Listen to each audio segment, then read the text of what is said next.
हा इकडे या साईडला दादाचा क्रशर आहे आणि इकडे हा टेपाड आहे हा सगळा। आणि या टेपाडाच्या इथनं पुढे खाली जमीन आहे। ह्या साईडला पुढे थोडासा कोपरा आहे तो ग्रामपंचायत लागले। काका म्हणतात की ग्रामपंचायत पण आपल्या ह्याच्यात येईल।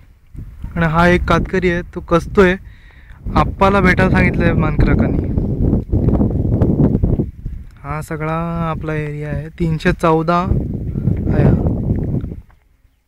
आणि तसाच ह्या साईडला पुढे खाली थोडासा मानकाका म्हणतात की 258 पण आहे।